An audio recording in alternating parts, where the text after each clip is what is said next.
This week on Not Another Shooting Show. Most shooting sports are boring to watch. That's spicy to the point of I don't think you know what you're doing. That bottle's not going to drink itself, man. He's Jeff King.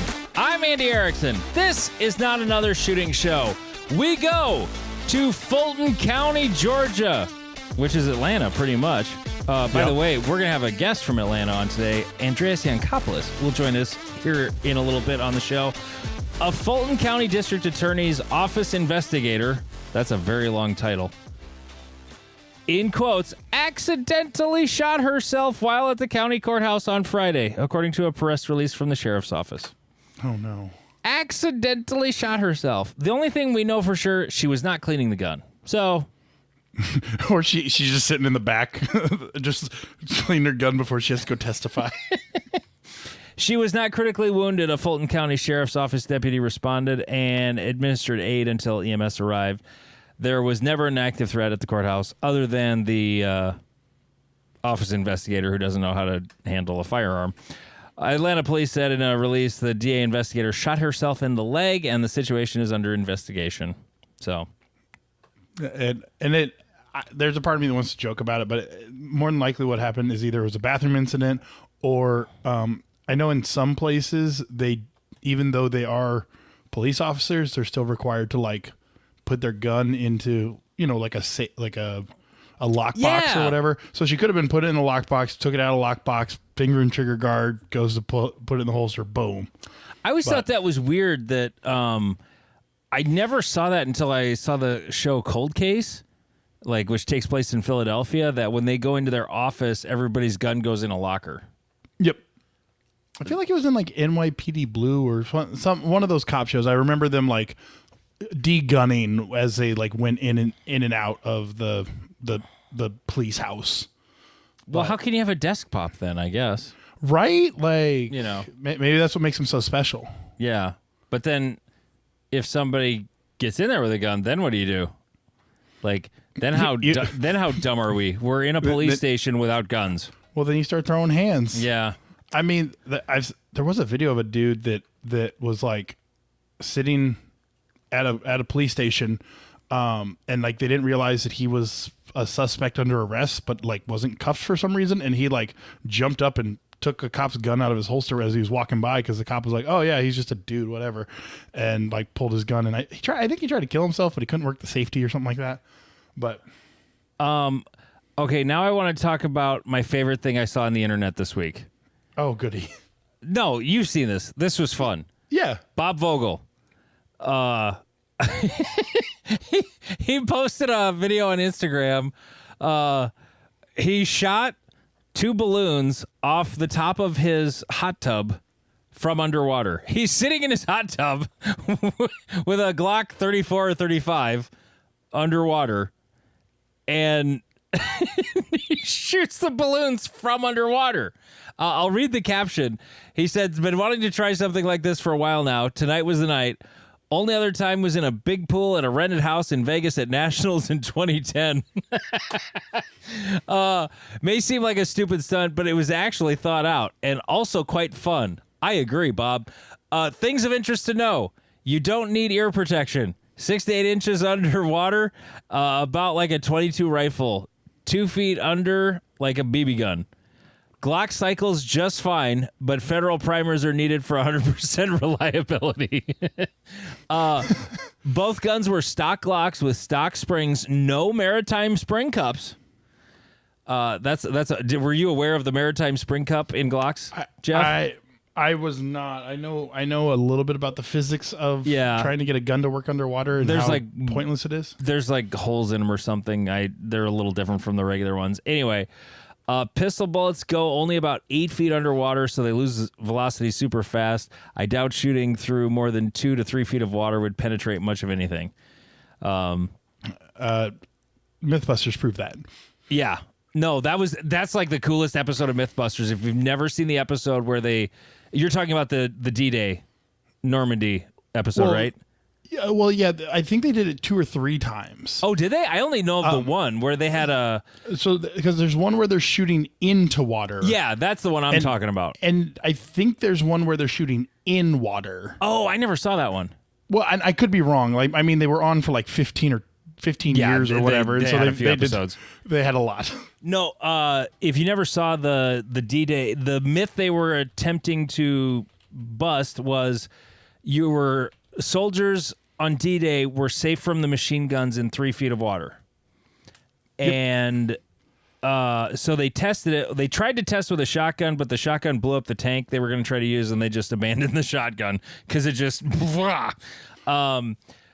But they were shooting with the BBs. But they were shooting into a pool with a 50 cal bolt action rifle of some kind, a 30-06, which was sort of representing the 8mm Mauser cartridges from MG42s that were on the bluffs at Normandy, which is pretty similar cartridge. Yep. And then a 9mm pistol. Now, this was like pretty much right in front of the water. I was going to say the one bad thing about it was if they were trying to replicate that specifically, that 200-yard distance or 300-yard distance may have lowered the bullet velocity enough that it didn't. Right. Because they disintegrated on contact with the water. Well, the rifle bullets. The rifle bullets did. The 50 cal and the 30 cal both the bullets disintegrated. They just found copper shavings in the bottom of the pool. But if it's 200-300 yards away,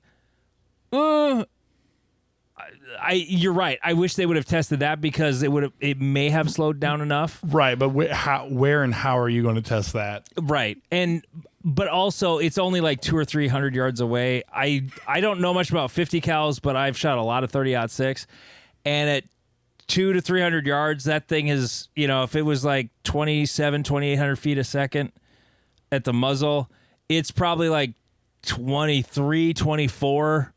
By the time it gets there, it's still fucking cooking, Yep. It's still going to come apart in the water, I would think. So, but no, just go find Bob Vogel's Instagram account, that video, it's great. Like, at first I was like, what am I seeing? I didn't understand what I was seeing until he lifts the gun out of the water. It's like sort of the reveal. Because I mean, go watch the video. It's like 8 seconds, but like it just starts with you see hot tub water. It's nighttime and there's 2 balloons and then they just explode and you're like, what the fuck? And then then you just see the gun. It's like, I think, did you say Glock 34? It's a long slide Glock. I don't know. I'm sure probably a 34. Yeah, 34 just come out of the 35. water and you're like, oh, okay then. That's fun. That was super fun. Okay. So I shot a match today, Jeff. Oh, really? Where at? I shot the Minnesota Section Championship in Pine Island, Minnesota. So, was that a USPSA or a Hip Factor? It was a USPSA match. You shot 2 USPSA matches this year. It's my third now. Your clubs both clubs near me went USPSA. It was a good match. The stages were good, except for blah blah blah blah. No, there was a particularly interesting stage at this match. And it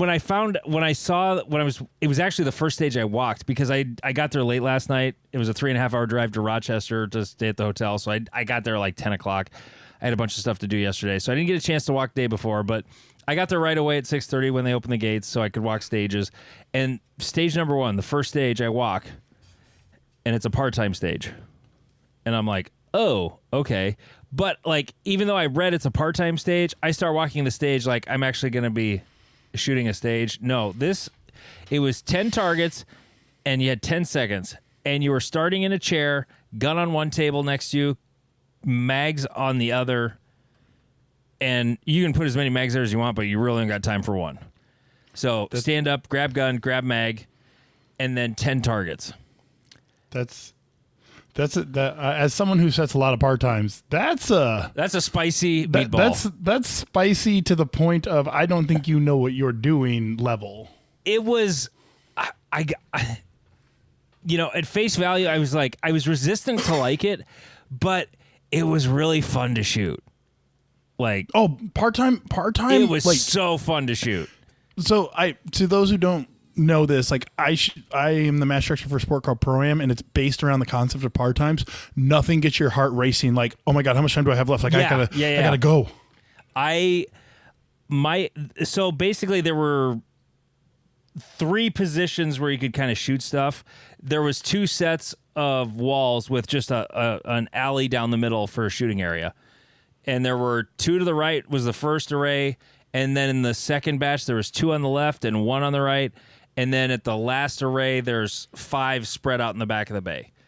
And I decided I'm going to go hard. And I grabbed my gun. I oriented the magazine so I could basically be running away from it and snatch it. And by the time I got my gun loaded, I was already past the first array. Yep. I wanted to get to the second one, and then I shot all 3 of those. And then I got the last 5. I actually asked the RO, did I get him? Was my last shot before the part time? He's like, yep, 989. I'm like, oh, I wasted 0.4 of a second. No, well, I'm kidding. You actually wasted 0.7 if they were doing it correctly. 0.7? So, if you're, for those who again don't understand how the part time, so the general rule around part times is you add 0.3 to the par, as because that's the length of the beat, and so you either only lost 0.1 seconds because it was a 9.7 second par time with a 0.3 extra, or it was you lost 0.7 because it should have been a 10.3 second. No, my time was 989, so it would have been 0.4. Okay, yeah. It was super fun. I only shot 60 points, but I was just kind of going for it. And it was part-time stages reward that. And I got a lot of shots off, and I ended up with I can't remember where my stage finish was on that. It wasn't the best. I think there was one guy in limited optics that shot 80 points, something like that. But I didn't even know how to plan for it. I'd not shot enough part-time stages. I didn't really know how to game it. In hindsight, I would have probably hey, let's just shoot as many alphas as we can instead of just let's try to shoot at everything, So let's see. Stage 1. The winner of the match shot 81 points. I shot 60. So and yeah, the problem for again going into the scoring of these stages is basically how many points you got. It's just points. There's no hit factor. Right. So you're rewarded for basically shooting with your hair on fire.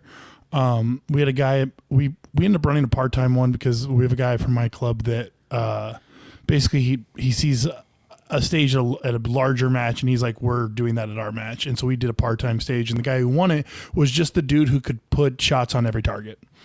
And he did fairly well, but he's a B-class shooter, and he beat a lot of people because he was just okay, I'm just going balls to the wall, and it worked this time.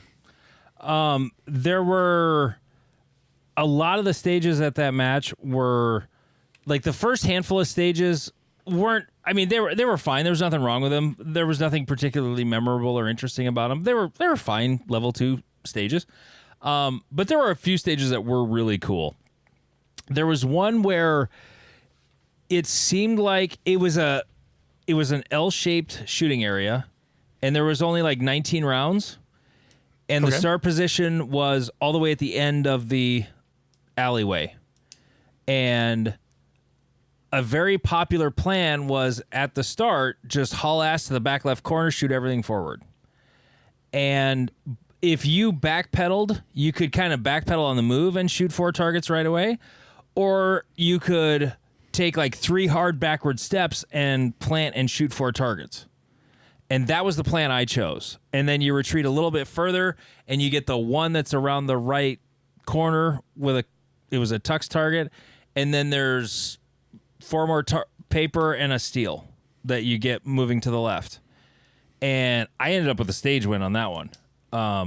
It was the first time I've ever seen a retreat stage where it was retreating, shooting and retreating was actually the way to go with that stage. Because there was a guy who's a pretty good shooter, I know.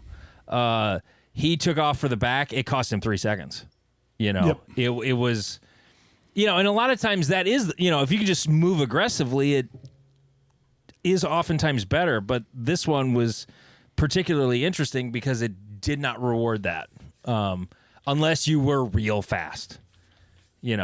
A really speedy dude might have gotten away with that. But let's see. The weather was probably about the best I've ever shot in. That's lucky. I was a little chilly in the morning, actually. It was like 50 when I got to the range, but as soon as the sun came up, it warmed up. I was in the shortest shorts I own just for you.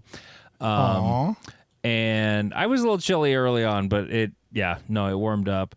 But probably the most interesting part that our audience wants to hear, and I haven't posted it. Well, by the time everybody hears this, it'll be in the NAS Reddit. On stage, I think it was stage 8 or 9. It was a pretty big stage. There were some long shots. There was like 4 full-size poppers that were around 40 yards at the start.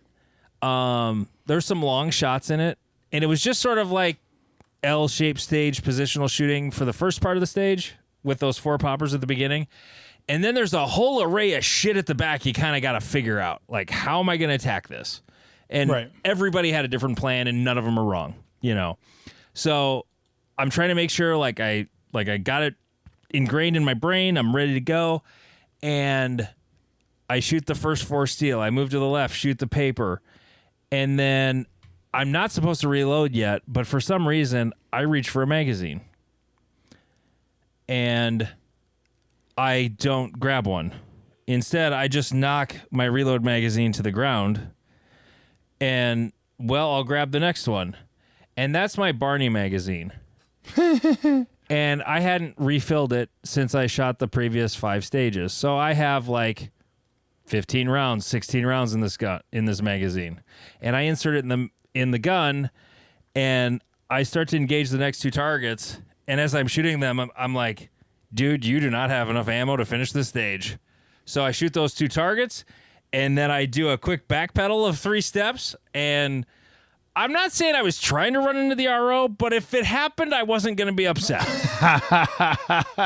I was moving backwards for a legitimate reason as fast as I could. With aggression, yes. With aggression. If he happened to be too close, I was not going to be unhappy about that. But he was not a young guy, but he was spry enough to get away from me. So I go back, and there's 2 of the exact same mag on the ground, and I don't know which one has all the bullets in it. So I just grabbed the first one, and I got lucky. It was the correct magazine, and I shove it in the gun, and now my plan is completely fucked. But I had memorized the stage well enough. I knew where all the targets were. I just didn't execute a plan at all. I literally just shot everything like if you didn't know what you were doing. Right. But I shot a lot of alphas. And it was not a good score, but it could have been a lot worse. So it was, let's see, is that the one? Yep, that was the one. It took me 29 seconds. The winner of the match shot it in 20. Let's see, who is that? The guy who got second shot it in like 24. And I got third in the match. So, it was... It was, and I was like ready to throw magazines for a second, but I'm like, I don't fucking have any. Like, they're all on the ground somewhere. Like, I can't even throw a mag right now because they're all gone. Oh wait, I did have one in my gun. It was just, and I was pissed, and then I just started laughing. That's all you can do. It was like, I don't know if that's it was an unforced error, but it was just a thing that happened. It wasn't like lack of preparation or anything. I just hit my magazine off a little bit, and instead of grabbing it, I knocked it out of the pouch. And I've never done that, ever. I still can't believe it happened, that I just bumped it and it fell on the ground. But, right. But no, I shot overall. I had 2 stages that were... There was another stage where I saved a position by intentionally shooting. I intended to shoot 2 Charlies. You could not see the A zone of this target, but it saved a whole position and about a 4-yard movement. And instead of 2 Charlies, I got 2 Deltas. And then the rest of the stage, I stupidly shot a bunch of extra makeups that I really only needed one of them. Like I ended up with better points out of it, but I don't know. There were 2 stages I was really I would really like to have back. But other than that, I shot pretty good. My last stage of the day was probably one of my best stages. That retreat stage, I was a stage win. I think the other one was I got second, the last stage of the day. The last stage of the day, I'll post that video too. That was just, I can't really describe it. It was just it's like a fun stage. It had a drop turner. I couldn't have shot that one any better. So, no, I had a good time. The stages were pretty good. It was a fun set of stages to shoot. I'd never been to that match or that range before at Pine Island. It's a pretty nice range. It's relatively compact and the bays are bigger than you think, different than your club where your range is pretty compact except for majors when you have to go walk way over. But I guess this range isn't either because for majors they have 3 more bays that are way off.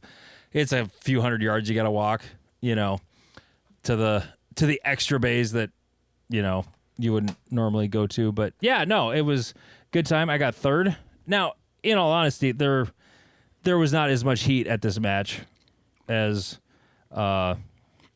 Minnesota is rather divided when it comes to what they're doing. But what was your percentage of the winner?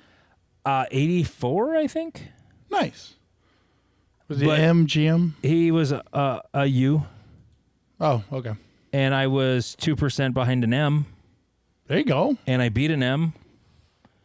So it's almost like you're probably an M.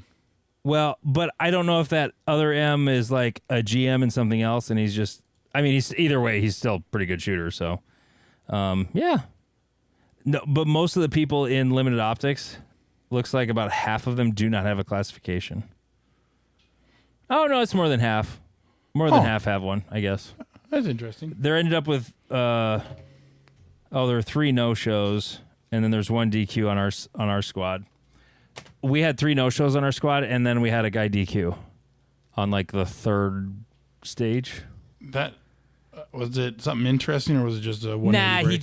he was moving to his weak side, trying to reload, and he was okay on the magazine drop, but then when he inserted the magazine, that's when he broke it. Twisted his wrist. Yeah, just all he did was rotate his forearm, and that's all it took. And I was like directly uprange of him when he did it, and I could see it, and I'm like, oh, are they going to call it? And then about 1 second later, which is totally fine, by the way, the RO, if ROs like stop for a second and like think about what they just saw and then stop them, that's totally fine. Like, they can take all the time they want to make up their mind that, yes, that was what I saw. And it was the right call. Like, he broke the 180. It wasn't like he didn't point it at all of us, but he definitely broke 180. So, yeah. It was a good match. I liked it. Good to it hear. was fun. Good to hear. All right, joining us now on the show, live recorded on this recorded radio internet show. On this glorious Sunday evening. Yes, from Atlanta, Georgia, Andreas Yankopolis. Thank you so much for joining the show. Yes, thank you for having me on. So the other day, I'm scrolling through Twitter, and I follow you on Twitter because you post a lot more on Twitter now than you do on Instagram for obvious reasons. Yes. And you started, and I'd seen you post about scoop draws, and you posted something about scoop draws that got really, really, pretty technical, just about what a huge advantage it is. I think I don't have the tweet in front of me because I just got home from the match, but something about your hands just inches away, and boom, there it is. And I'm a scoop drawer. It's the only draw I do if my wrists are below belt. So wanted to have you on and talk shooting in general, but also talk scoop draws. So let's, I guess, start off with, before we get too far down the road, if people don't know who you are you, Andreas? So I'm in Atlanta, Georgia, and I've been doing USPSA shooting for over 10 years. And I would characterize myself as kind of at the lower tier of people who are good. And I am. That sounds very Midwestern of you for a guy from Atlanta. Yeah. I like that. It's important to be honest about yourself. Yeah. It's like I've won some section matches, but it's been because the real heat, like here in Georgia, we have Tyler Turner, we have Sal Luna, and like I don't have a chance against those guys. But if they're going in carry optics or something else, then yeah, I have a chance at a match win there. So I have my background is in, or my day job is engineering, and I have a PhD in electrical engineering. So I can really, I really find myself like getting into details and trying to understand things and trying different things. How does this work? How does that work? Just really, really understanding what I do and trying to have a process and why does this work? Why does this not work? If I think about things differently, like, is that going to help my shooting? So the scoop draw, let's just dive right into it. Why, when, how did you get sort of, I want to tinker with this silly thing that some people say you should never do it because all you're going to do is throw your gun on the ground and DQ? So one of my theories in shooting is that the first shot and the last shot of the stage are the most important ones. That I think the draw and the first shot really sets the tone for what's about to happen. And the last shot is after you fire that, then you can switch off your brain, you're done shooting, you can do unload and show clear. So I want to get my first shot off quickly and accurately, and then I want to maintain focus until I call the last shot is good, and then I'll dismount the gun and kind of come back to earth after shooting the stage. So what I found with the scoop draw, and I've been messing with this for a while, there's still always kinks that I'm working out, but it feels when you get it, I think it feels very good. It feels natural. It's just your hands are at side and you just one smooth motion, you're just lifting everything up towards the target. And if you nail that grip and you break that first shot, it just feels so good, and it just inspires a lot of confidence for the rest of the stage. I think if the buzzer goes off and it's taking you a while to get the gun out of the holster, that to me, I don't like that feeling. That it doesn't set a good tone, I think. Okay, I'm gonna get up on my soapbox, and I think I've told the story on the show before about why I scoop draw, but I'm gonna tell like the whole story of why I scoop draw all the time. Let's go. Okay, so when I got into USPSA about 9 years ago, I was shooting, Glocks or whatever, and then it gets to be 2019, and I'm still stuck in C class, still trying to get out, and I was battling throwing shots. I'm left-handed, throwing shots to the right. And of course, if someone asks you, Andreas, you teach too, shots are going, I'm left-handed and the shots are all going low right. What's going on? You're pulling the trigger with your whole hand. And that was true sometimes, 100%, but I knew it wasn't true all the time. And it was driving me insane. And part of this is when I was 14 years old, I fell on the playground, and I was in 8th grade, fell on the playground playing dodgeball and broke the shit out of my humerus. 13 screws, 2 plates to put it all back together, 1 big screw right through my elbow. And Impressive. when it healed, it was healed, turned in slightly, just a few degrees inward. So, like, when you think of, like, when you put your gun up in front of your face the way you do, and your hands are where like, if you're holding the gun the way you would teach someone to hold the gun, at the time, iron sights, my front sight was always behind the right rear. Always. When I would just snap it up there. Now, I would fix it with my wrists, but then when you shoot the first shot, that one's good. The second one would be off to the right. And then I figured out, I think it was Mason Lane, I heard talking about how do you align the gun with your arm, and I'm like, oh, so if I just rotate that thing to the left a little bit, now it's like I've got this natural direction the gun's always pointed. But it meant I'm reaching around the front of the gun a little bit more, and it was harder to grab with a conventional draw. And I was just dicking around and just yanked the Glock out of my holster, and I'm like, holy shit, that was fast. And like I got my exact grip. It's perfect. And then I just kept working it, and it was never, I didn't even have to work that hard on it. It was just automatic, because as my hand comes up, my fingers go underneath, the meaty part of my thumb clamps on the top, and that's how I shoot, is with that grip. Like, and it's just there. When I started shooting Beretta for a while, which we're also going to talk about with you too. Sure. That was even easier because because that grip is so straight up and down, it was even easier, and it's rounder than a Glock to do that. When I started shooting Attack Sport this year, it got a little complicated because now I got a mag well and a big ass beaver tail and a safety to deal with. So that took some work. But so in a nutshell, I scoop draw because I nail my grip every time when I do. I do think you're talking about your hand being a little cockeyed. Yeah. I do think your holster setup is extremely important with scoop draw. That having a holster hanger that you can adjust the cant a little bit, like the forward, backward, like the camber and caster of the gun, I think is really important.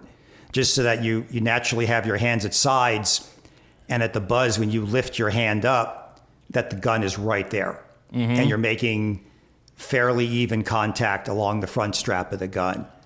I think if you're trying to do like a holster that you can't adjust the cant on it, it's going to be tougher. It's going to be tougher to get it right consistently. And I had to Google camber and caster because I didn't know what those words meant. But I from context, I figured out that was like the left-right sort of angle of your holster. Yeah, the car guys in the audience will get this immediately. I'm not a car guy. I don't know any of that. So how would you describe your scoop draw? You don't have a weird janky elbow that you're trying to compensate for. How would you describe your scoop draw? Well, I've broken my collarbones 3 times. Oh, so did that play into this? Not so much, but Okay. Just when you were talking about how the gun doesn't line up right, when I hold the gun out in front of me, it's canted to the right a little bit. It's about like 5 degrees. And people, in classes, I've had some students who are really observant, have noticed. They're like, "Why do you hold the gun to your right? Like, should we be doing that?" I'm like, no, I'm crooked. I've said the same thing. Yeah. Yeah. So with the setup, I got one of the Henning T800 hangers, and that I think has a good amount of adjustability to it. Like I went through a couple other hangers, and they didn't let you tilt the gun in and out. So you could tilt the gun forward, backwards, but you couldn't angle it so that the butt was closer or farther away from you, so the whole gun was tilting away. So that would be the camber on the gun. And the Henning is really nice because you can do that on it.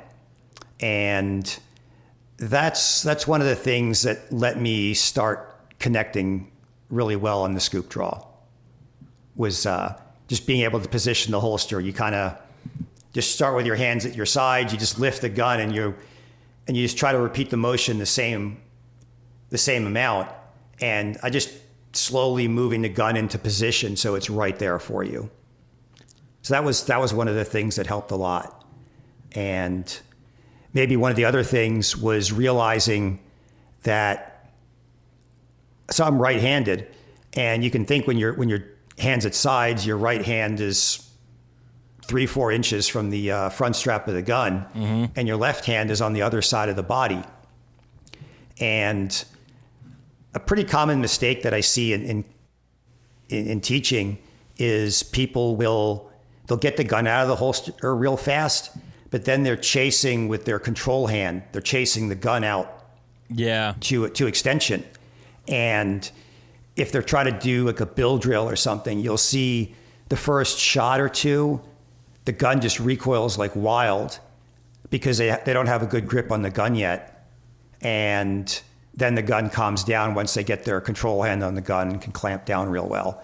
So what I realized with the scoop draw is that there is time to be careful with your firing hand, because it's going to take a little bit longer for your control hand to come over and catch the gun.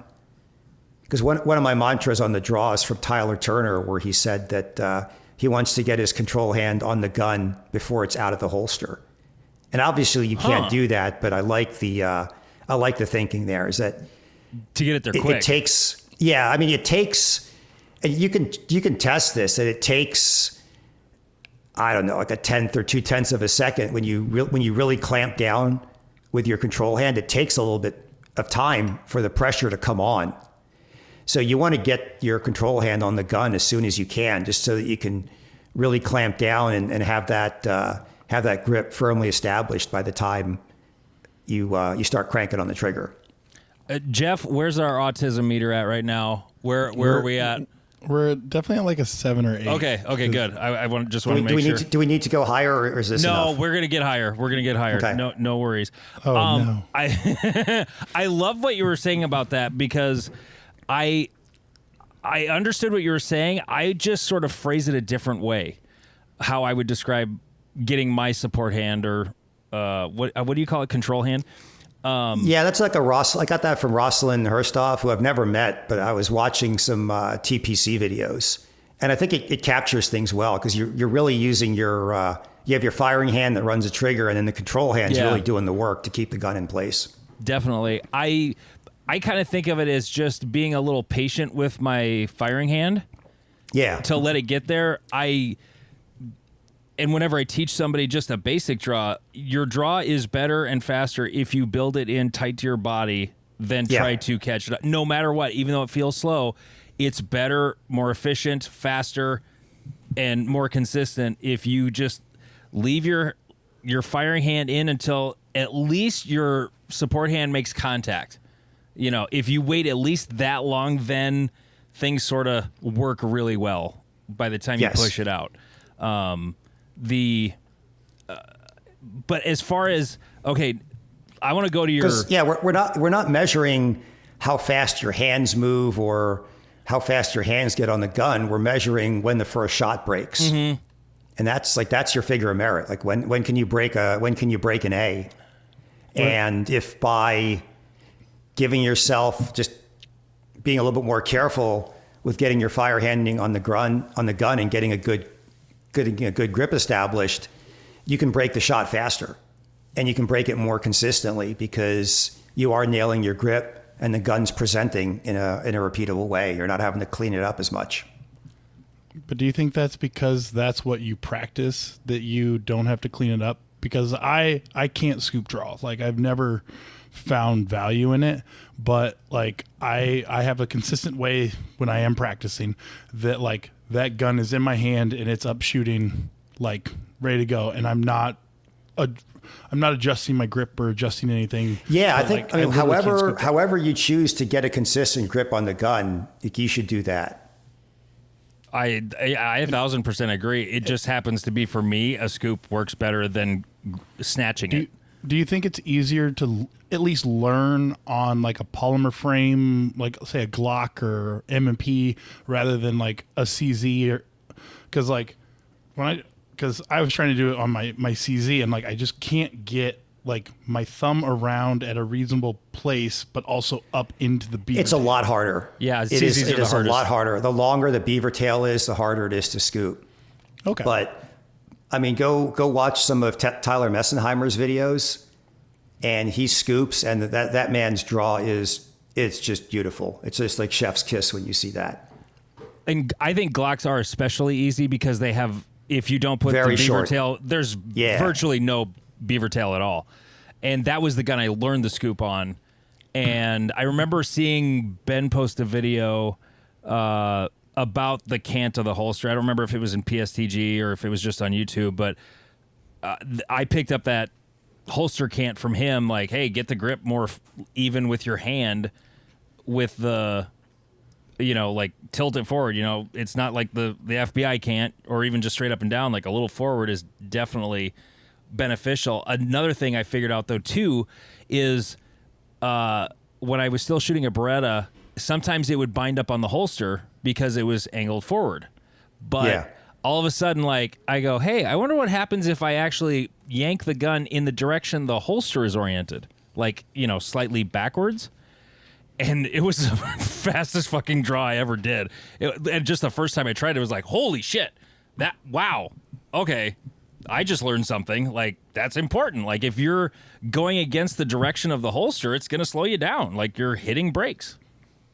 And that is, there are definitely some variations on the scoop draw.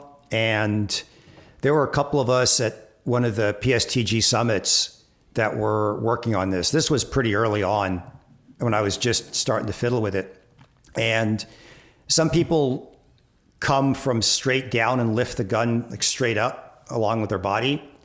And then there's some other people who start with their hand almost behind their thigh, and they just bring their hand forward and up to scoop the gun out. So they're running a different holster position. Sure. So depending on whether you want to bring your hand straight up or whether you want to start bringing it back to front, that's going to impact. But like you said, the binding is a real problem. Yeah. Both forward, backwards, but also if you're torquing the gun a little bit, that's a big problem as well. Like it's very easy if you're, depending on the angle you're coming at the gun. And this applies with a normal up and down draw as well.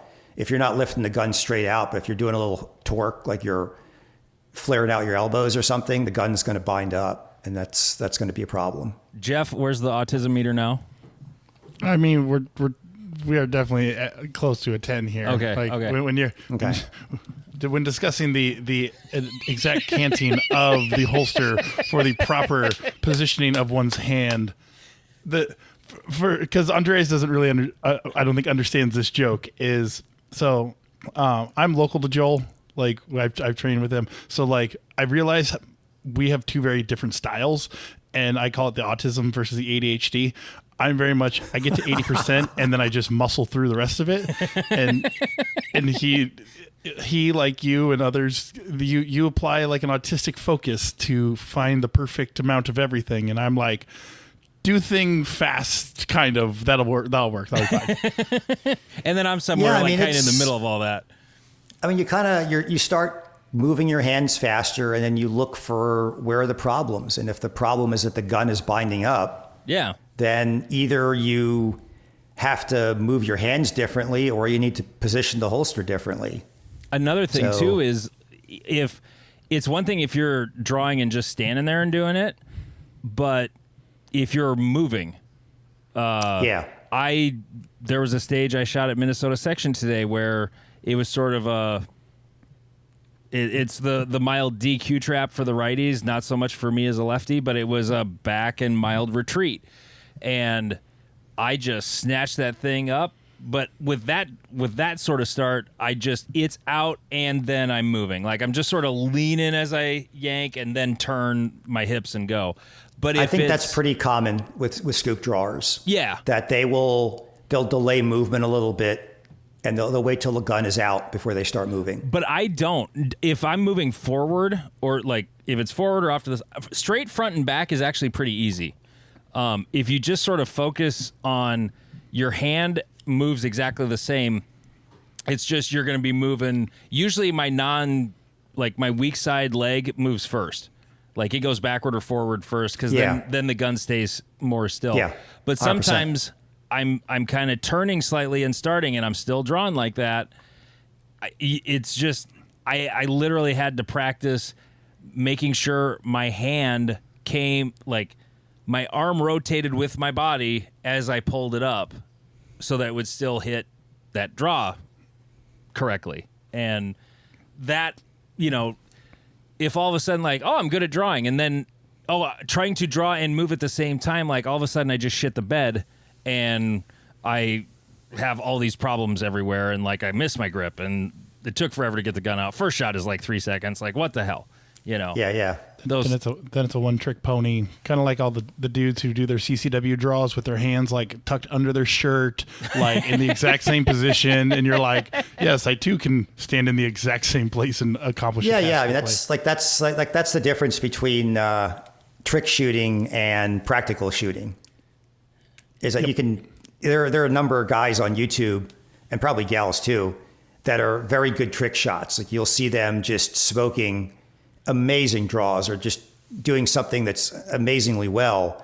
But if you were to drop them in a USPSA match, they'd get body bagged. Yeah. Because like that's all they do, and that's what they're known for, and they're very good at it. But once you start changing the situation around, things go downhill pretty quick. But with your commenting on the draw, that's something I'll do now and then in dry fire. Is just your dry fire. You stand still. You do a couple draws, just feet planted, like you're shooting a classifier or one of the stand and shoot classifiers. And then you do draw while taking a step forward, draw while taking a step back, draw while taking a step to the left, to the right. And then you throw in some 90-degree rotations. So draw to the right, or step right and turn 90 degrees, step right and turn 90 degrees the other direction, and so on down the line. And just see, like, is everything consistent? Is everything, is the gun coming out of the holster well and cleanly? Is your grip solid? And for those of us with a normal draw, we don't have to do any of this because you're literally holding the gun in the holster as you start to run, so it's nice and safe. Yeah. Well, I already have it in my hand by that time, though, so I'm fine. Yeah. Well, okay. So, Andreas, But you seem shot to be with me, Jeff. You know how, it's not a problem for me, though. You have a solid draw. Yeah. Andreas, you are a very analytical person from the interviews I've heard.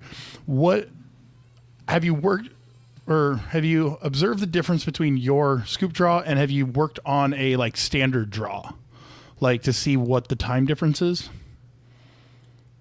When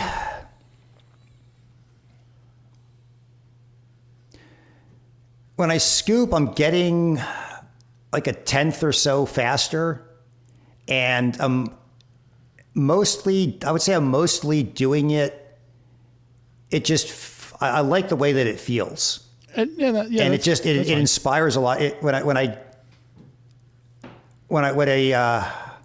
inspires a lot of confidence when I do it. I don't think I'm mostly doing it because of the time. I mean, it is when I've done the two side by side, I'm getting maybe a tenth or so, which doesn't matter a whole lot. But it's more if I step in, just get a really nice scoop draw, the gun comes up, and I'm on that first piece of steel or I'm on that first piece of paper. That just it starts the stage off well for me. I would say that's more why I do it. I do it because I just hit my grip better. Like you were just saying, it's only a tenth better. For me, it's probably 2 or 3 tenths better than if I have to. The weird thing is, though, if it's a surrender draw, those are easier than a conventional draw for me because I'm coming down over the top instead of lifting up. And it's hard to come up and down without rotating your hand, inward. And it's so much harder for me to do that. I basically have to memorize where my hand was and then try to grab it that way. If I'm just coming down on the gun, I just grab it the way I scoop it.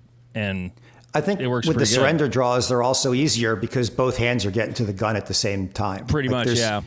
The distance is pretty much the same for your left and your right hands. Yeah. So you don't have that worry about chasing the gun with your control hand.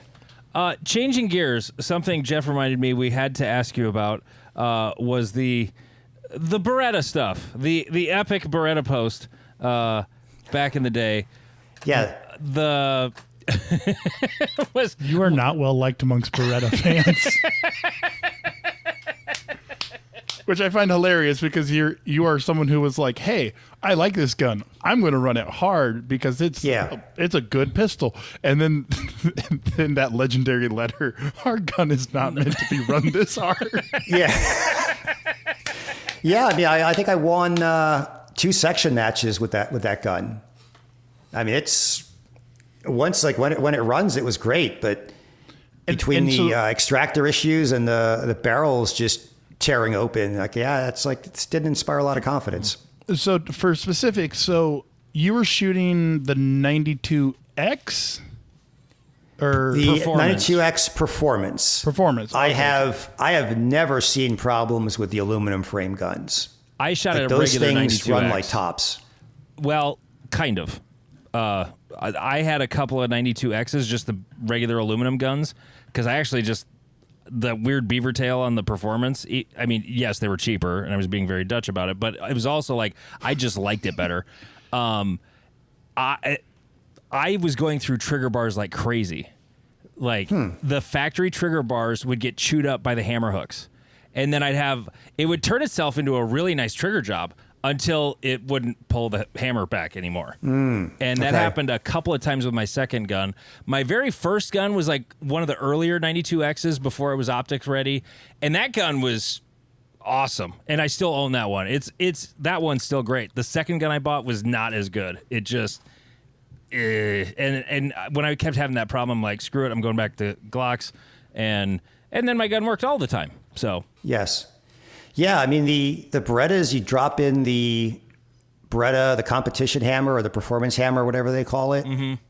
And like Langdon sells trigger bars that have been tuned up. Like you throw those in and the trigger is amazing. I mean, it's a beautiful double act DASA with short reset. I mean, just really nice shooting guns. But yeah, it would, like the barrels would last about 20,000 rounds and then they'd start tearing open. where would it tear open? Was like at the chamber end?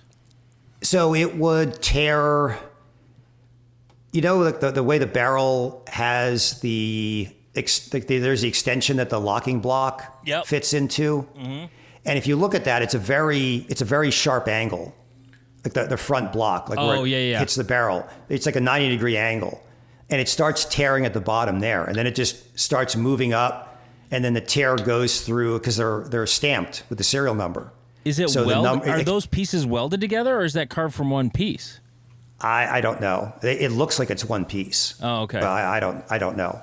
I don't know. Was it ever like catastrophic, or was it just something you found during maintenance? You're like, oh, that's splitting. Well, what I noticed was that the gun started shooting higher and higher. Oh, sure. On me. Like the point of impact shifted as the barrel started tearing open. Like, what's going on here? It's pointing it up as it's tearing. Yeah, it's like I'm like looking at the sights. I'm looking at the front sight. I'm like, what's going on here? And so and then you're just looking at everything like, oh, wait a second, that the barrel probably shouldn't be tearing open. Okay, and for those that may not know the story, so like you kind of became legendary because you contacted Beretta. Like, what was it like? Oh, hey, this is happening, blah blah blah, or was it like by the third time you had to send one back that you're like, hey guys, like this is bullshit? Like, yeah, after the first one I sent back, and they sent me a new gun. And the gun they sent me was really nice. I mean, they had obviously done some trigger work on it, like to try to make me happy. And I'm like, this gun is great. It had the same extraction issues, like the gun just wouldn't extract.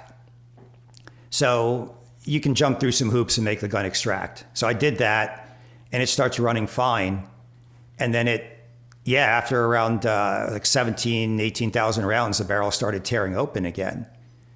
So I contacted Beretta and ended up talking to some people there and having a fairly long phone call about this whole thing. And I think I was shooting 4.3, 4.4 grains of clean shot behind a 125 grain BBI coated bullet. And that was my load. They're like, oh, you must be doing crazy loads on this. Like, no. Like this is what I'm shooting. Like there are plenty of 124 loads that have a lot higher amount of clean shot in them. So I don't think it was a pressure issue. And I just said like, yeah, you're just shooting a whole lot. Like you shoot more than the people who are buying our guns. And you start hearing that, you're like, I think I'm going to move on. Because JJ's not buying the guns, so like. Yeah, I mean, if they're going to send me free guns, but even then, like, you want a couple extra barrels. But I mean, I had some CZs, and I think the CZ, like the SPO1 Shadow that I made GM with, that thing, like the accuracy started falling off after like over 100,000 rounds, and the barrel was still like there were no cracks on it or anything like that. And at this point, I have a Gen 5 Glock that has about 65, 70,000 rounds on it. Like every one of those rounds has been one of my reloads, and it like absolutely no problems. Like it's running great. Like that barrel is still it just shoots as well as when I got it. So I don't know whether it's a metallurgy issue or a design issue. Yeah. Well, no, they already said it. You just shoot too much. You just shoot it too much. Yeah, It's you not just shoot too intended for much. that. That's the problem. So what are you I shooting? have seen other guns that had the same failure mode. Like people have sent me not pictures. Berettas or just other people's Berettas? Oh, gotcha. Berettas, okay. yeah. And Yeah. they were all the performance guns? Yeah. I have never seen this. Like nobody sent me, or I haven't heard of this happening in one of the aluminum framed guns. It's only been the steel framed guns that's happened. Interesting. So Yeah. what are you shooting now? Either between Glocks, and then I picked up some of the Zev chassis, which are basically a Gen 3 Glock. Oh, And those I'm liking. Those are working out well for me. interesting. There's nothing weird or different. Like Zev makes good stuff. Like I've used a lot of their parts before. The frames are pretty, like what's better about them than a regular stock Glock frame? The reason I got those is it's a chassis system like the SIG 320s. Oh. It's like yeah. So the whole Sure. grip module pops off, and the grip modules are $60. And like on my Glocks, I'd sanded them down and putting some Talon grips on them, and those last for a while. But eventually, you got to replace them, which isn't a big deal, but you got to do it. And I kept thinking, like people are like, yeah, you should just epoxy them, and I mean, I'm reasonably mechanical, but not great. I'm like, I don't want to screw up a serialized part. And then with the Zevs, like it's a $60 part. You can just sand it down, put epoxy on it, and I probably have 5 or 6 of them at this point that I've done. And like the initial ones were like, yeah, I'm not really happy with how it turned out. Like either the grit was too fine, or I've learned some stuff on how do you want to prep the surface to make it turn out well and not flake off afterwards.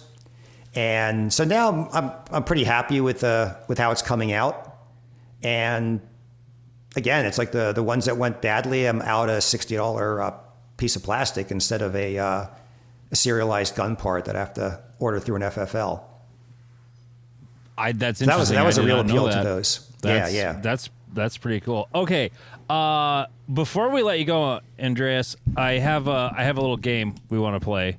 Okay. I just invented it this week, and I meant to have more questions, but I forgot to follow up with it.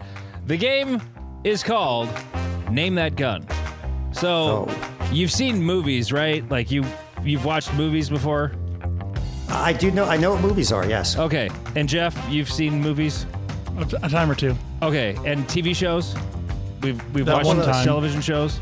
Maybe not as much anymore, but okay. So I'm going to give you a description, and you're going to have to try to name the gun. Each of you will get your own chance to name. Okay? Okay. So here's the first one. In the 1985 classic Back to the Future, there are 4 famous weapons that appear. 3 are really famous. Name 2 of them. When is it set? Well, Back to the Future. Yeah. Okay. So If I have to Oh. explain Back to the Future, No. Andreas, I'm thinking. like- No. I'm because you have. I'm thinking you have the 1980s timeline and I think the 50s timeline. Okay. yeah, it's like one of the best movies ever. Like, come Yeah. on, man. You Because- have to have okay. seen this movie. Right. So the number one answer is the AK-47 from when The it Libyans? shoots- it shoots dock. Yeah, the Libyans that shoot dock.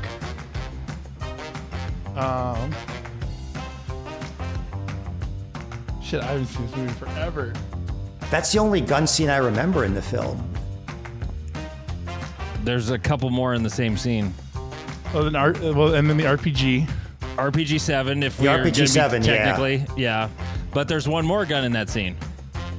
Oh, Doc pulls. I want to say he pulls a Beretta, but No, it's a Colt Single Action Army. oh, And then immediately after that, this is the not famous gun. Well, maybe it's famous, but it's a shotgun. I don't remember. After Marty goes back in time, a Charles Parker 1878 double barrel. But There you go. Okay. By the way, I'm a total dork for that website, imfdb.org. Yeah. I love that website. It's so fun. If I was less honest, I would be on there right now. All right. In John Wick Chapter 2, Oh, God. one CZ pistol makes an appearance. What is it?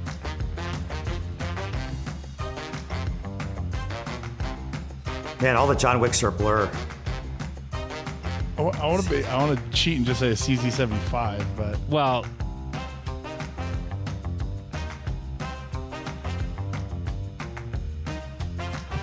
damn, I'm stuck on all the Terran guns.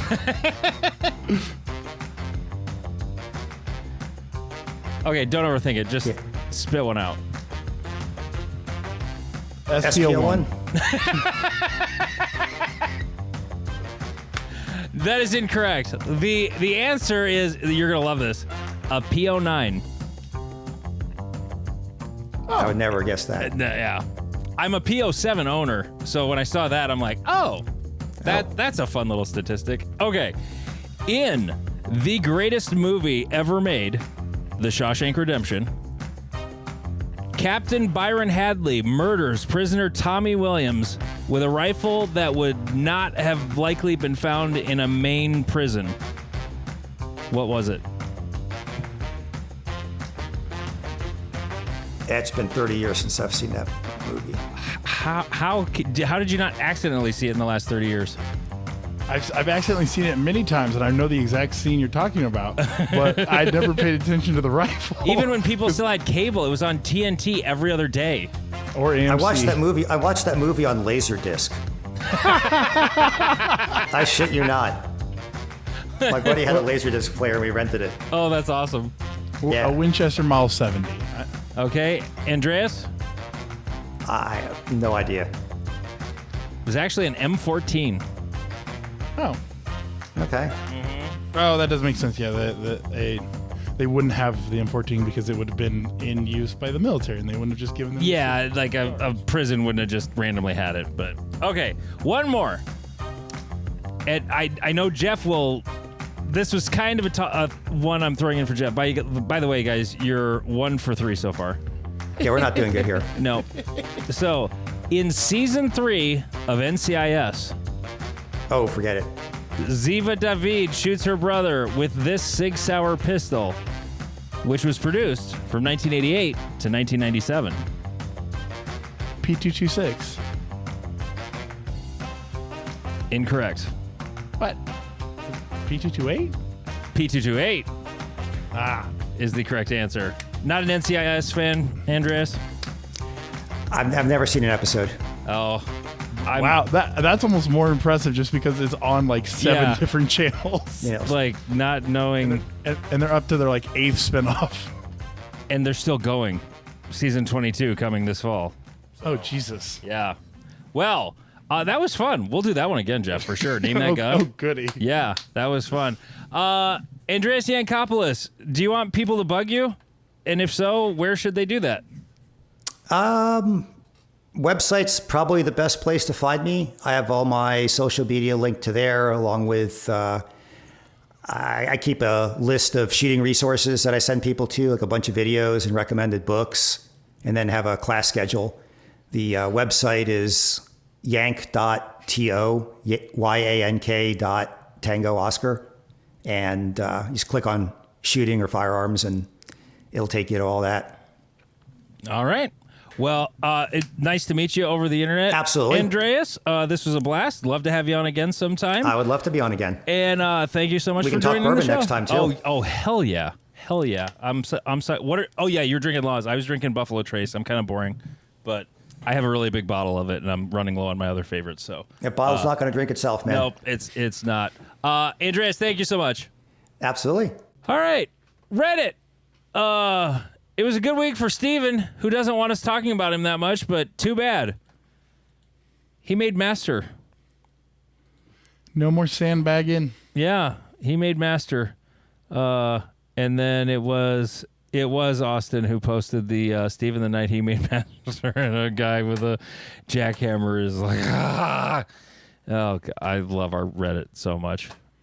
so much. It's so much fun. Okay.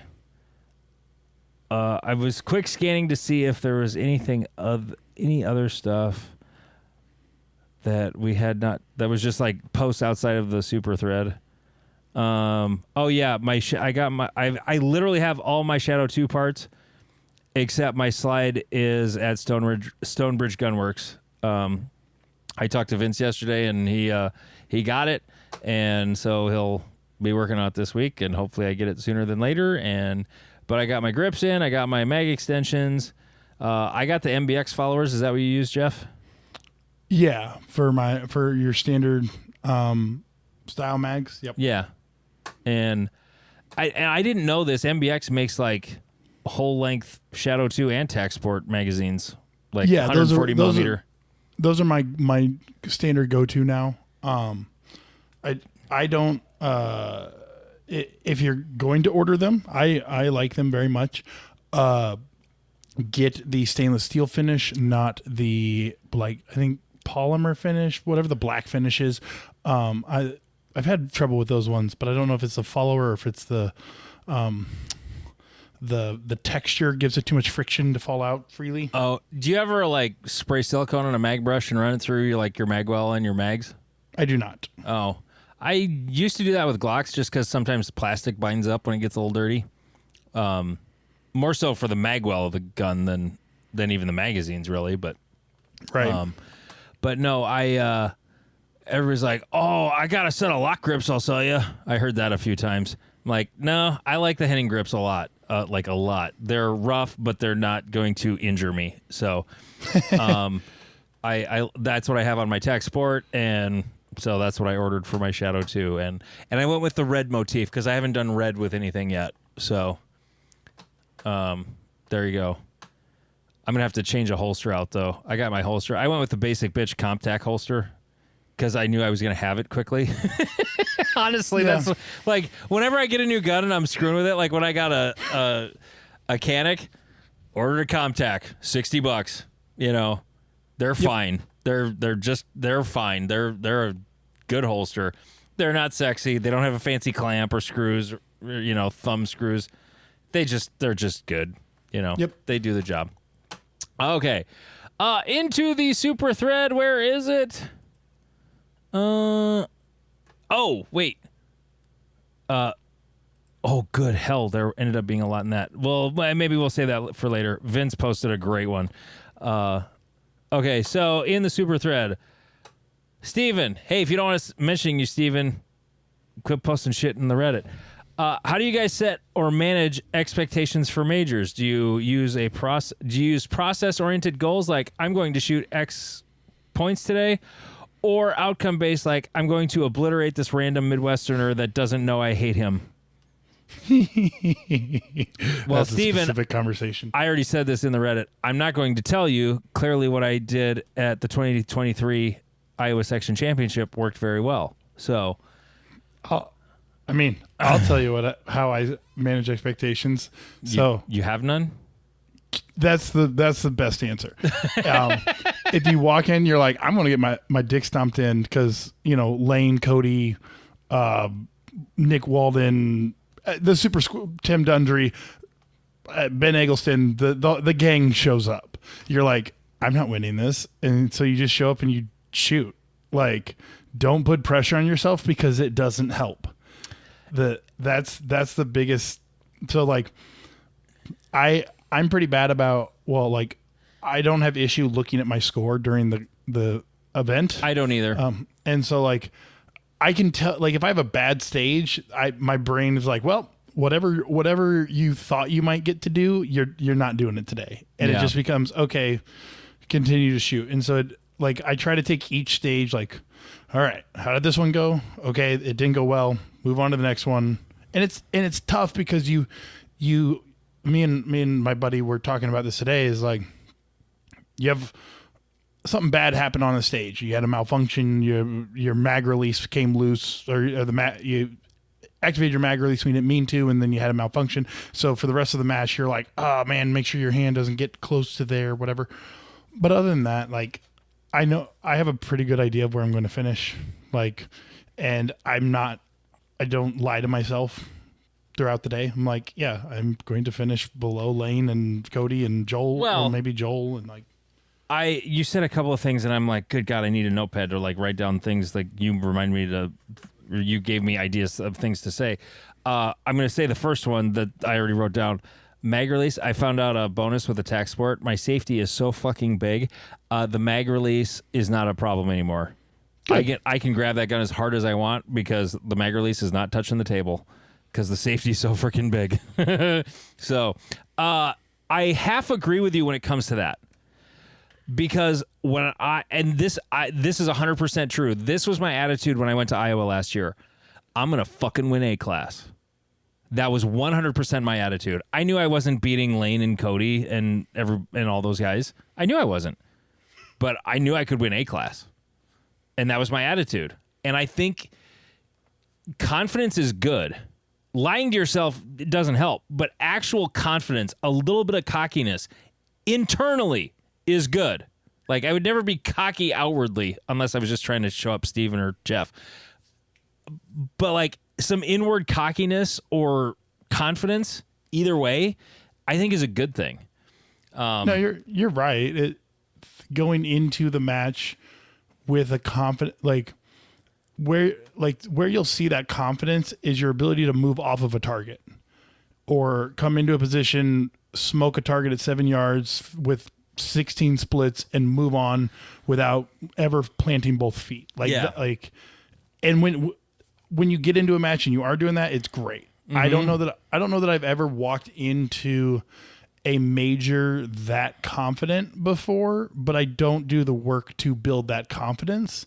It goes back to the conversation I think we had last week where it's like this, what separates a GM from an M is their confidence coming off as a steal. It's ba-bop, bing, ba-bop. Whereas like even with an M, it might be ba-bop, bing, ba-bop. Yeah. And it's that those tenths of a second across 10 stages across an entire match. Yeah, they add up. They add up. And so like it's that confidence level is important because but it is hard to build. Like there's a reason that Ben and Joel and Cody, Lane and everyone except for Craig Tappy shoots like tens of thousands of rounds a year. Yeah. There was one guy who commented on Steven's post too. It was like, I'd like to hear more on this. I just did a recent match where I had to lower expectations because I was much too ambitious. That happens. If I don't know, if I have no expectation, my expectation is I'm going to shoot the best match I can. And I don't mean that as like, a kindergarten, like just do your best. That's not what I mean. I mean, I'm going to do things correctly. I'm going to properly plan and visualize stages. I'm going to have visual patience when I'm shooting targets, and I'm not going to pull the trigger just because the gun's there. I'm going to pull the trigger when the dot's on the target. And one thing that the way I like to phrase it, you're not going to find a new gear. Not in a match, no. Not in a match, not in like... Some people, I think, have this perception. It's kind of from the fight world. It's the people who are like, I don't even know how to fight. I just see red and I win. And you're like, no, you don't. Like, that's not how that works. And so I think people have this perception. They're like, hey, if I push myself a little bit harder in this match, I'll be better. And it's like, no, you're supposed to find your 110% in practice and then lower it to 100% in the match. And so, yeah, like I've definitely, someone, I remember I fucked up one of the stages at at Cornhusker. It was like this, it was either like the second or third stage. And I was like, well, there goes any chance of me like finishing well. And they're like, what are you talking about? And I'm like, well, like Lane's not going to fuck this up. And they're like, why are you competing with Lane? And I'm like, I don't know. That just feels like the next person I have to go after. And then I proceeded to fuck up two more of the big stages, which didn't help. But, changing your expectations, because some days you're going to show up and everything's going to feel right. Every stage you walk up to, you're like, I got this. And like, you're going to throw a shot at the steel and it's going to hit and you're almost going to be like, oh wait, I got to keep moving on. Keep going. Mm-hmm. But adjust your expectations. I run into this when I spar with my students. I spar every Friday, and some Fridays I walk in there like, let's go, boys. Like, let's throw some hands. And sometimes I walk in there like, I really don't want to get hit today. Like, this isn't going to be fun. Like, some days you got it, some days you don't. Like, and acknowledging, you're like, hey, my grip's not there today. My vision's not there. My focus isn't there. And adapting your expectations to what you're feeling is, I think, an important, like, acknowledgement, so that you don't like beat yourself up over a poor performance. It was just, hey, you didn't sleep very well the night before. You didn't get your coffee. You've whatever. I'll beat a dead horse Steve Anderson's been writing for 20 years. Focus on the process, not the result. Focus on the doing things correctly, not the outcome, because the outcome is not up to you no matter what. No matter how good you shoot. Like the question I asked the guys we talked to at Cornhusker when we had them on the show, which some of them misunderstood what the question was, but the question was, okay, what's the best match you shot regardless of outcome? Like, you could have shot your greatest match, but another guy was a little better than you. You know, like, you can't control how good someone else shoots because it's not right an interactive sport where you're actually affecting their, it's not football or basketball. Right. Well, like Carry Optics Nationals this year, if one of us showed up and we shot 83%, and we're like, some people are like, oh, you only shot 83%, and that puts you at 178th or something like that. Yeah.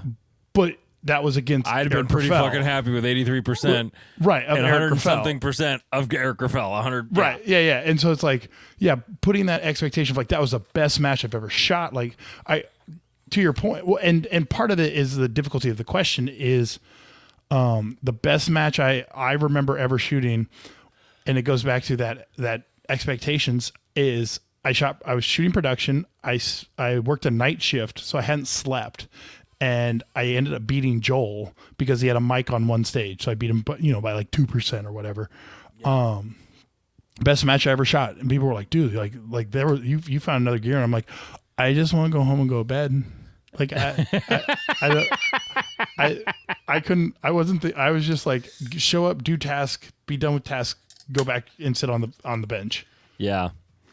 How does one remove his head from his ass? From Owen. Well, it depends on the day. So some days it's finding yourself. Some days it's talking with somebody else. Some days it's taking a good strong shot. I have one giant tip just for Owen. Start stopping sooner.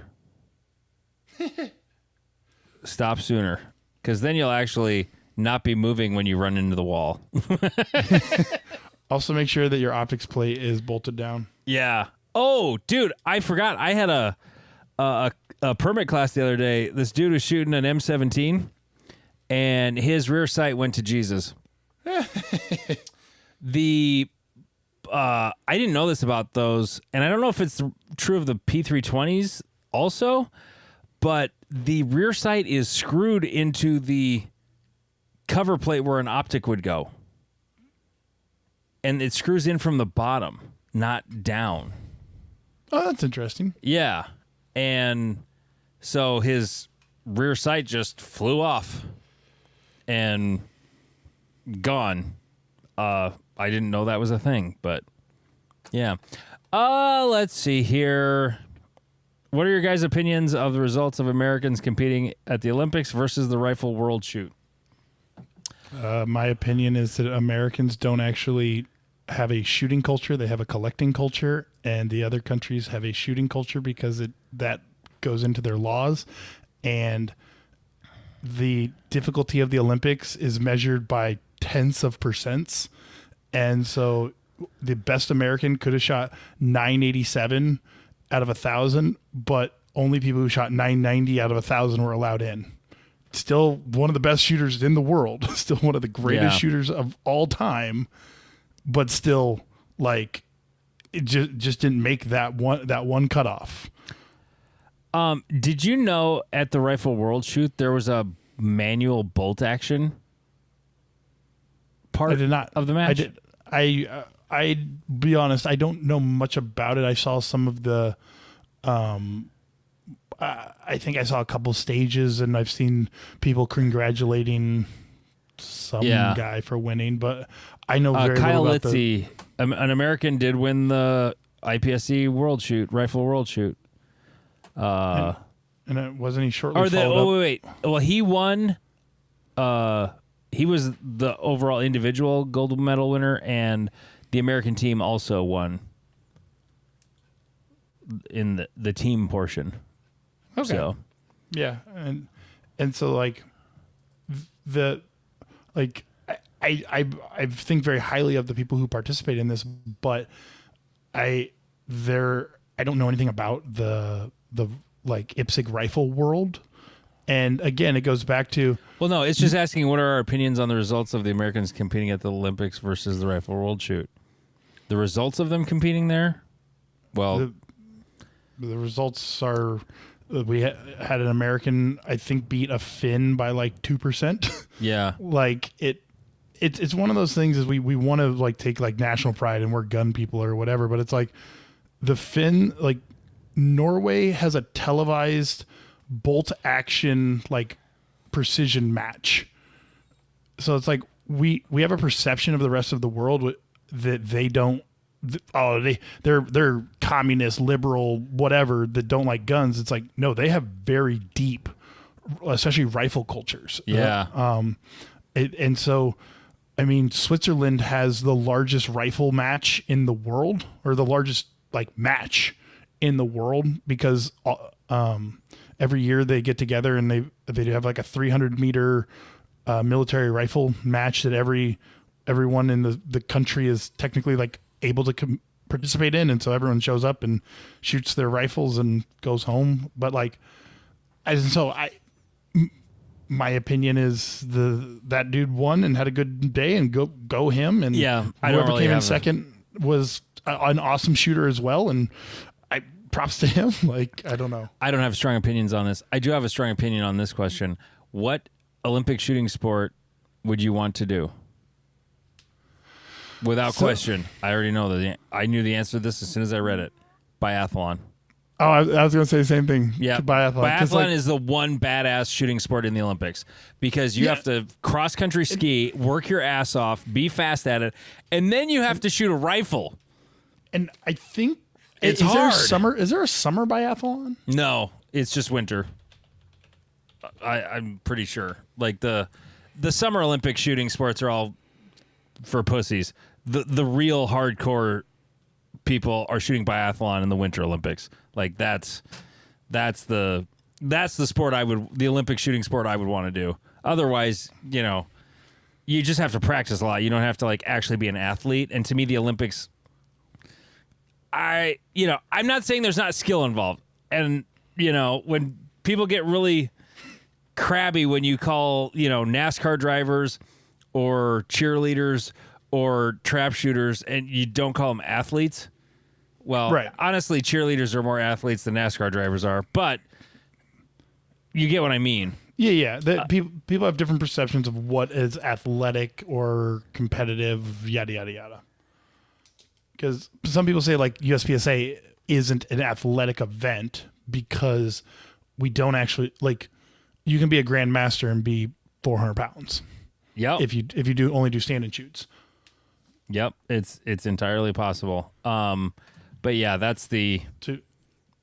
So, well, the only other one I'd add to that is the decathlon, because that one you have to do 10 sports that I believe include shooting. Oh, does it? Or it might be the pentathlon. Because I don't think it's decathlon. It was supposed to be... Okay, so they do it in a really bitchy way because, idiocracy. But the modern pentathlon is an Olympic multi-sport that consists of fencing, freestyle swimming, equestrian show jumping, laser pistol shooting. And then cross-country running. So it's supposed to be the idea of like what made a knight, or like what makes a warrior. That's pentathlon? The modern pentathlon. Okay. They did it at the 2024 Summer Olympics. But one caveat that I would make, because I also put a follow-up question to it, is like, what shooting sports should be in the Olympics? I believe that 22 should not be used in the Olympics. I believe No, that they should be using center fire shit. That's so right. dumb. Right, and like, but it's easier to put in a major metropolitan area, though. Like, there's less infrastructure needed for it. Right, but like one of the ones, I believe this was an old rule. I haven't looked it up lately, but you used to be required to compete with the service rifle of your military. I remember reading that one time. That used to be the rule. Yeah, and so I think that would be cool. Or like another one that I could think of is like basically like woodland horseback riding, where you like then have to like dismount and basically do like a biathlon, but like horseback riding, or do a running version of it. Like there's a lot of cool shooting while galloping on a horse. Right, I was just about to say shooting off a horse. That would be cool as shit, because there's the arena version of that where they use wax bullets and they're popping balloons. But yeah, there's so many cool events, and I feel like that we've kind of dumbed them down, but that's kind of what the Olympics does to most sports feel very dumbed down in the Olympics. Yeah. But, it's got to be entertaining. That's like, I was texting with somebody the other day about how, like, the entertainment value in sports, like, how do some of these Olympic sports get a crowd and, like, nobody pays attention to, like, USPSA or IPSC? And I'm like, it's really easy. Like, for instance, gymnastics. Women's gymnastics is infinitely entertaining. I didn't realize this until my daughter did it, when I was actually forced to sit all day at a gymnastics meet and go, oh, wow, they're doing really hard shit. It's cool, Yep. And these are like kids doing, like, it's not even close to the level of the Olympics. So, like, when I watch, Simone Biles. Like, she's fucking incredible. And I know lots of people like to shit on her for, like, bagging out of the last Olympics, but she's still incredible. Right. And just like shooting sports or anything else, it's a very mental game. And if you got a case of the twisties, like, you can kill yourself. So, like, that was why she bagged out. But right. Well, anyway.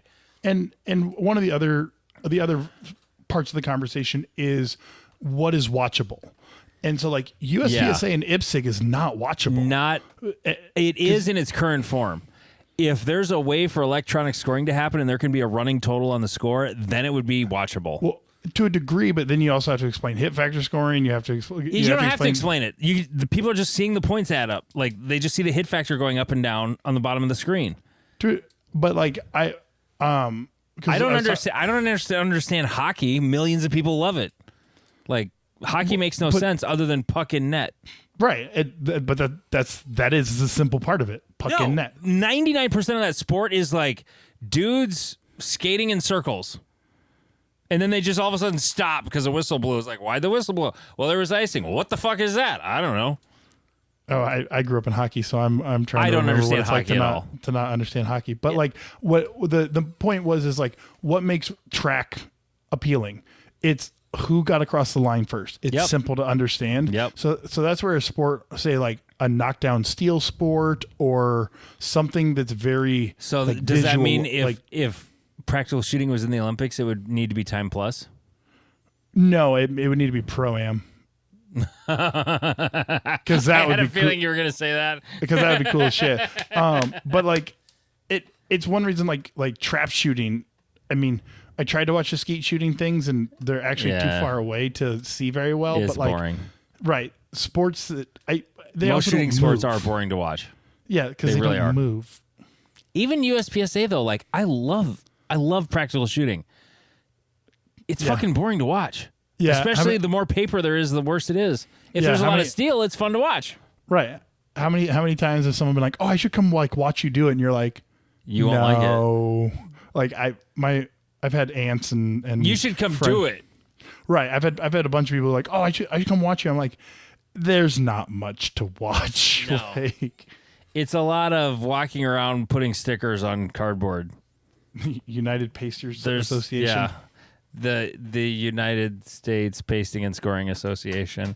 Well, I think we've had a dandy of an episode. Thank you very much, Andreas Yankopolis, for joining us on the show tonight. That was super cool. Join us on our Reddit, Reddit.com/r/NASS for Not Another Shooting Show. We're up to 131 members there. We need 200, so Jeff will shoot in a crop top at Iowa Section. So, was that the number? Was it 200? Sure. Okay. And patreon.com/Not Another Shooting Show. $3.57 a month. You get an extra show every week. It might be late, though, if I get an eye infection the night I'm supposed to edit the show. We forgot to tell that story. We'll tell that in the Patreon episode here on Friday. How about that? He's Jeff King. I'm Andy Erickson. This is Not Another Shooting Show.